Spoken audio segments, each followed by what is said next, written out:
जय हिंद दोस्तों, आपका बहुत बहुत स्वागत है आज की एक और नई वीडियो में। ये वीडियो लास्ट होने वाली है BHIC 133 यानी जो हिस्ट्री है, भारत का इतिहास, जिसका आपका एग्ज़ाम है आज, इसके बारे में। इसका हम लास्ट क्वेश्चन डिस्कस करने वाले हैं और ये क्वेश्चन हमें एक सब्सक्राइबर ने हमारे सजेस्ट किया है। बहुत ही बेहतरीन क्वेश्चन है, मुझे काफ़ी अच्छा लगा और ये छूटा हुआ था क्वेश्चन। मैंने आपसे वीडियो में लास्ट की कुछ वीडियो में एक दो वीडियो में कहा था कि अगर कोई क्वेश्चन हमसे छूट गया है तो आप सजेस्ट कीजिए। तो एक सब्सक्राइबर हैं, उन्होंने इस क्वेश्चन को सजेस्ट किया है और इसी के बारे में हम आज डिस्कस करने वाले हैं। ठीक है, तो चलिए इसको डिस्कस कर लेते हैं। साथ ही अगर आपने अभी तक चैनल को सब्सक्राइब नहीं किया तो चैनल को सब्सक्राइब कर बेल आइकन को प्रेस कर लीजिए, क्योंकि आने वाली सभी वीडियोज़ तभी आप तक पहुँच पाएंगी।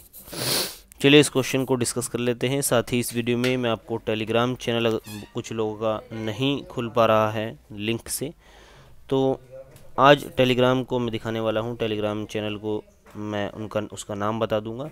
ठीक है, वहां से आप चले जाइए। साथ ही इससे अगली जो वीडियो एक और डालूँगा मैं, जिसमें आपको सभी क्वेश्चंस, जो 4 सैम्पल पेपर है मेरे पास, उनको डिस्कस करेंगे, उनको देखेंगे कि क्या क्या कौन कौन से क्वेश्चन उसमें से हमने कवर कर दिए हैं।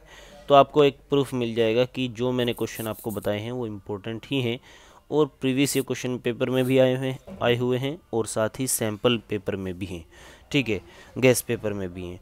चलिए इसको डिस्कस कर लेते हैं। अलाउद्दीन खिलजी के आर्थिक सुधारों में सबसे प्रमुख सुधार था उसकी बाजार नियंत्रण नीति। इसका उल्लेख बर्नी ने अपनी पुस्तक में भी किया और अपनी पुस्तक जिसका नाम था तारीख़ फिरोज़ शाही, उसमें भी किया था। ठीक है, एक मिनट रुकिए।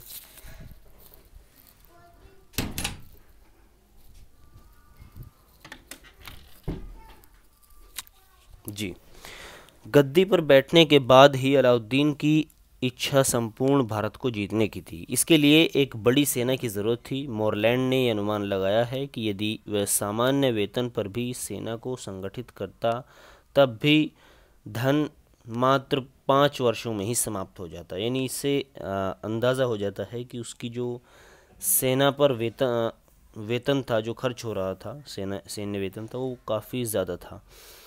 अतः उसने सैनिकों के वेतन को कम करने का निश्चय किया, परंतु उन्हें किसी तरह की परेशानियों का सामना न करना पड़े, इसलिए उसने उनकी आवश्यक वस्तुओं के दाम निश्चित कर दिए। इसे ही उसकी बाजार नियंत्रण नीति कहा गया। ठीक है, सैन्य खर्चा बहुत ज़्यादा हो रहा था और वेतन को कम करने के लिए उसका वेतन कम किया और साथ ही क्या किया, उसने कुछ चीज़ों के दाम जो है उनके लिए फिक्स कर दिए। तो इसी को बोलते हैं बाजार नियंत्रण नीति। ठीक है, इस बाजार नियंत्रण में 4 प्रकार के प्रमुख बाजार थे। अलाउद्दीन ने बाजार नियंत्रण नीति में कुल 4 बाजार स्थापित किए। गल्ला मंडी, सराय अदल, घोड़ों, दासों एवं मवेशियों का बाजार और आखिरी था सामान्य बाजार। इसमें गल्ला मंडी सबसे सफल रही, बाकी ज़्यादा सफल नहीं रही। गल्ला मंडी, अनाज मंडी यानी कि इस बाजार में विभिन्न प्रकार के अनाज राज्य द्वारा तय किए गए मूल्य पर बेचे जाते थे। इस बाजार का प्रमुख शहनाई मंडी होता था। इसका जो प्रमुख होता था वो कहलाता था शहनाई मंडी। इस बाजार में वे व्यापारी ही अनाज बेचते थे जो शहनाई मंडी के दफ्तर में नामांकित यानी रजिस्टर्ड होते थे। पहले किसी अगर व्यापारी को बेचना होगा इस बाज़ार में सामान, तो वो शहनाई मंडी होता था उसके दफ्तर में रजिस्टर्ड होना चाहिए। इस बाज़ार में अनाजों की आपूर्ति सुलभ कराने के लिए अलाउद्दीन ने नकद के बजाय भू राजस्व में अनाज के रूप में कर वसूला तथा बाज़ारों को गांव से इन मंडियों तक अनाज लाने के लिए अधिकृत किया। अलाउद्दीन खिलजी के साथ शहनाई मंडी के पद पर मलिक काबुल स्थापित था। अलाउद्दीन खिलजी के समय ठीक है। सराय अदल जो है कपड़ा बाजार था। इस बाज़ार में विभिन्न प्रकार के कपड़ों के अलावा जड़ी बूटी, घी, तेल आदि वस्तुएं बेची जाती थी। इसका प्रमुख राय परवाना कहलाता था। इसका जो प्रमुख होता था वो राय परवाना कहलाता था। ऊपर शहनाई मंडी होता था प्रमुख।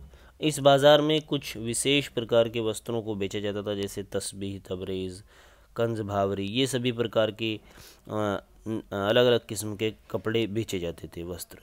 इस बाज़ार में अलाउद्दीन ने मुल्तान के रेशमी कपड़ों के व्यापारियों को कम कीमतों पर रेशमी कपड़ा बेचने के लिए 20 लाख टंके की सब्सिडी प्रदान की थी। तीसरा बाज़ार था घोड़ों, गुलामों व पशुओं का बाज़ार। इस बाज़ार में अलग अलग किस्म के घोड़ों, पशुओं तथा गुलामों की दर तय की गई थी तथा बिचौलियों को बाज़ार से हटाने का प्रयास किया गया, क्योंकि इनके कारण जो है मूल्यों में काफ़ी उतार चढ़ाव होता था। लेकिन इसमें अलाउद्दीन खिलजी ज़्यादा जो है उस हद तक सफल नहीं हो पाया। सामान्य बाज़ार, बड़े बाज़ारों के अलावा छोटी छोटी वस्तुओं के दाम भी निश्चित थे, जैसे मिठाई, सब्जी, टोपी, मोजा, चप्पल, कंघी आदि। तो इस हद तक इसको अपनाया गया था कि छोटी छोटी चीज़ों को के जो दाम होते हैं उसको भी तय किए गए थे। क्षेत्र, बाजार नियंत्रण नीति के क्षेत्र को लेकर इतिहासकारों में मतभेद है। ठीक है, कुछ का मानना है कि ये पूरे भारत में था और कुछ का मानना है सिर्फ दिल्ली के आसपास था। ठीक है, जबकि देखो मोरलैंड के अनुसार ये केवल दिल्ली और उसके आसपास के क्षेत्र में था, जबकि वीपी सक्सेना के अनुसार उनका ये मत है कि ये पूरे भारतवर्ष में लागू था। निष्कर्ष रूप से कहा जा सकता है कि अलाउद्दीन ने अपनी बाजार नियंत्रण नीति को संपूर्ण भारत में लागू करने की कोशिश तो की थी, लेकिन वो सफल जो है दिल्ली और उसके आसपास के क्षेत्रों तक ही हो सकी। अलाउद्दीन ने बाजार व्यवस्था को सफल बनाने के लिए निम्नलिखित विभाग एवं अधिकारी की नियुक्ति की। थोड़ा सा इसके बारे में भी देख लेते हैं। दीवाने रियासत, ये आर्थिक अधीक्षक था जो मतलब फाइनेंस का काम संभालता था। सहनाई मंडी, जैसे ऊपर बाजार देखा हमने, बाजार का अधीक्षक होता था। वरीद और मुनहियर जो गुप्तचर विभाग से होते थे। नाजिर मापतोल का अधिकारी होता था और परवाना नवीस परमिट का अधिकारी होता था, जो परमिट मतलब वो करता था इश्यू। ठीक है, मुहस्तिब जो होता था वो सेंसर का अधिकारी या आचरण पर नज़र रखने वाला होता था कि किस तरीके से बाज़ार में काम चल रहा है, कोई मामला गड़बड़ में तो नहीं है, तो ये सब चीज़ें मुहस्तिब देखता था। इन अधिकारियों में कोतवाल शामिल नहीं होता था, क्योंकि वह नगर का बहुत ही बड़ा अधिकारी होता था। ठीक है, बस यहीं तक था इसका मोस्ट इम्पोर्टेंट जो पार्ट है वो यहीं तक था। और एक सब्सक्राइबर ने हमें इसको सजेस्ट किया था। आई होप कि आप सभी को ये क्वेश्चन काफ़ी इंपॉर्टेंट लग रहा होगा और आप इसको माइंड में रख लीजिए, और है भी मोस्ट इम्पॉर्टेंट क्वेश्चन। ठीक है, थैंक यू फॉर जिन्होंने इस क्वेश्चन को हमें सजेस्ट किया, और मैंने जब इस क्वेश्चन को पढ़ा तो मुझे काफ़ी ज़्यादा इम्पोर्टेंट लगा, तो इस वजह से मैंने वीडियो बनाई। थैंक यू अगेन उनको। ठीक है, और साथ ही अगर कुछ लोगों को इसकी PDF नहीं मिल रही है जो मैं वीडियो बना रहा हूँ, लिंक ओपन नहीं हो रहा है, तो टेलीग्राम पर जाइए और इग्नू विद इनाम के नाम से सर्च कीजिए।